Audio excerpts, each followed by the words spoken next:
Ndryshimet në ligjin për qeverinë me të cilin shfuqizohet qeveria teknike e kaluan filtrin e fundit në seancën e Komisionit Ligjvënës Juridik. Si në diskutimin e djeshëm në Komisionin për Sistem Politik, ashtu edhe në atë të sotëm, u hodhën poshtë të gjitha amandamentet e paraqitura nga deputetet e Frontit Evropian. Sali Murat nga ky koalicion tha se me këtë përpjekje shkelen disa parime dhe atë shfuqizimi pa konsenzus, pa kushte të siguruara për zgjedhje të drejta dhe shfuqizimi i garancisë ndërkombëtare.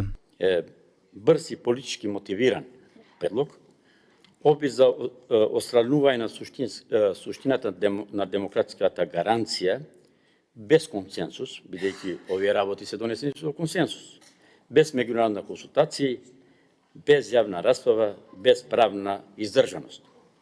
Kryetari i LSDM-s Venko Filipçi edhe sot me mesazh se qeveria teknike është miratuar me konsenzus dhe kështu duhet të jenë edhe vendimet e mëtejshme.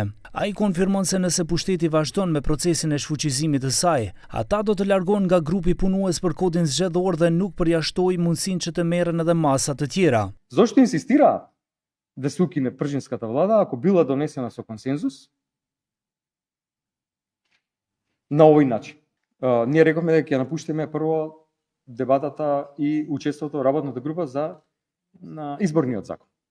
Доколку овој закон за влада не се повлече.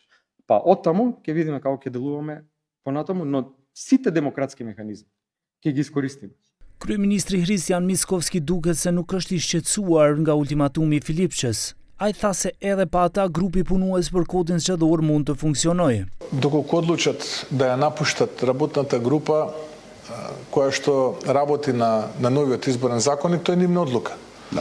Исто како што беше одлука да не дојдат на последната лидерска средба. Доколку раководството на СДСМ одлучило да изолира партијата, тоа е одлука на раководството. Ако тие мислат дека на тој начин ќе привлечат внимание, ќе магнетизираат поголема поддршка и гласачи, тоа се е нивна одлука, јас тука не би сакал да се мешам, но работната група и без СДСМ има кворум да работи во делот на измените на изборниот законник. Ndryshimet e propozuara në ligjin për qeverinë pasi kaluan filtrin në komision, duhet të vendosen në seancën plenare për miratim. Me këto ndryshime parashikohet shfuqizimi i qeverisë teknike, por jo në zgjedhjet e ardhshme, por në ato pas tyre, pra në zgjedhjet që do të vijojnë përsëri të ketë qeveri të përgjinës.